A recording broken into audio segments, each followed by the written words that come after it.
Yes, children. So, in this class, we have to discuss about the last chapter of Indian economic development. That is your comparative study of India, Pakistan, and China. How they developed together, like how Pakistan and China developed together, or what are the strategies we adopted. Three of the countries adopted to be developed, and what are our common features between us, and some of the demographic features, what all are the common features among us. That is the things we have to discuss in this class. So we will be first dealing with the strategy of growth, India, Pakistan, and China.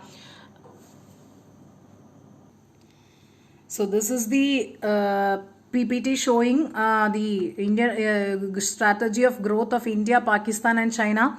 As you can see here, after the independence, India and Pakistan adopted almost the same strategy of growth. So that means it is the mixed economy we chose, India and Pakistan, and the significance of both private and public sector. That is the but still we gave importance to the public sector. That is there to kickstart the growth process, and the private sector to push the growth process.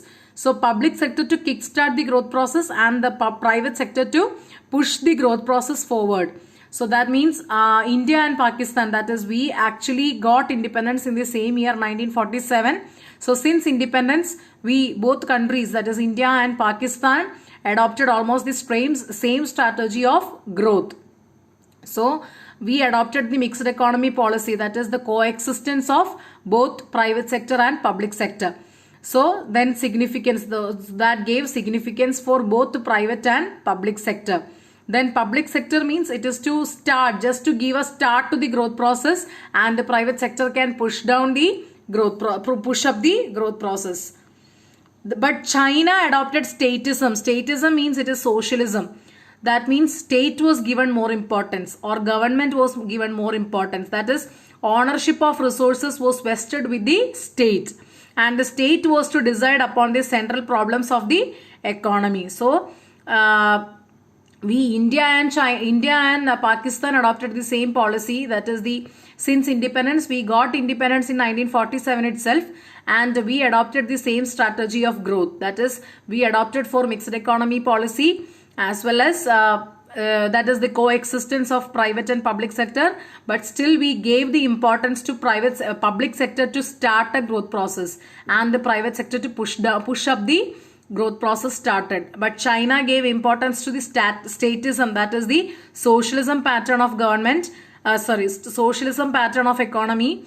Then because that is the ownership was vested, the resources, all things were managed, owned and operated by the government alone, and the state was able to decide, or the state has to decide about the central problems of the economy.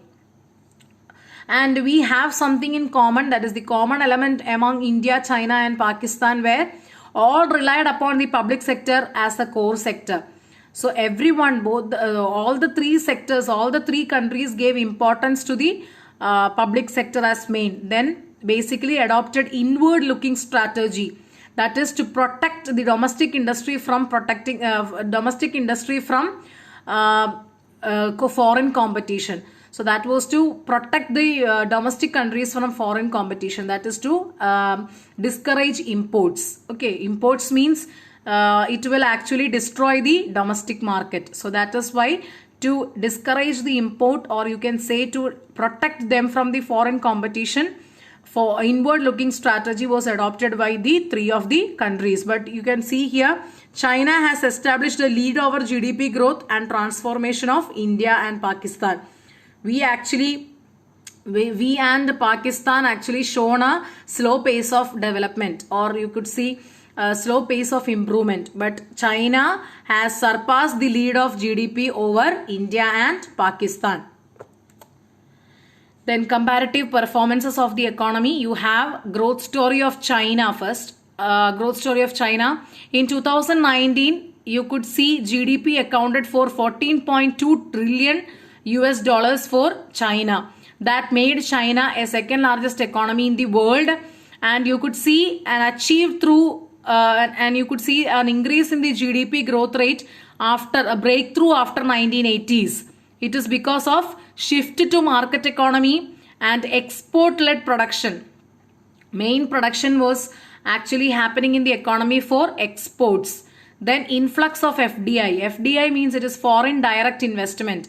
That is in the two methods FDI can happen in a country. That is either what you could say a company, like a business can be freshly started in the foreign country, or a branch of the country working in the home a branch of the company working in the home country can be established in a foreign country. So that both ways foreign direct investment can happen.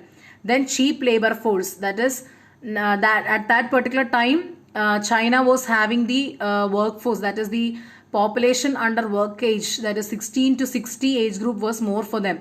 So actually they used these age group of people and became developed in the near future. So that is the case, that is the main what you could say, the main feature of China that you have to see and study. So at that time China had a cheap labor force, that is comparative cost advantage. But GDP of China has shown a decline because slowdown in global economies, that is low demand for Chinese products. See, actually we what you could say, we for criticizing Chinese products, we say that Chinese products has low quality and all. So that has made a low demand in the low demand for the Chinese products. Then domestic demand was increasing, domestic demand was decreasing. So what you could say, their savings was increasing, propensity to save was increasing. Then corruption and economic crimes were increasing. People were looking for high wage employment opportunities and also battling with the problem of environmental degradation. You know, when a country battles with the development process, you have to face down the environmental degradation problem. So China was also battling with that. So for all these reasons, China's GDP has made a tremendous decrease during the time of during that time. So that is slowdown in global economies, that is low demand for the Chinese products. So then domestic demand was decreasing, that is they were having propensity to save more.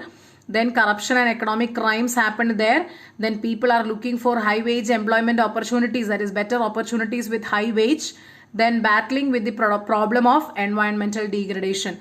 So any developing economy, now our India is facing facing same problem, that is of environmental degradation, that is what you could say, deteriorating quality of natural resources, that is environmental degradation, soil erosion, deforestation, all these things are accounting for environmental degradation. So this is the thing. So next we will go with the growth story of India, so that we will deal in the next video. Okay.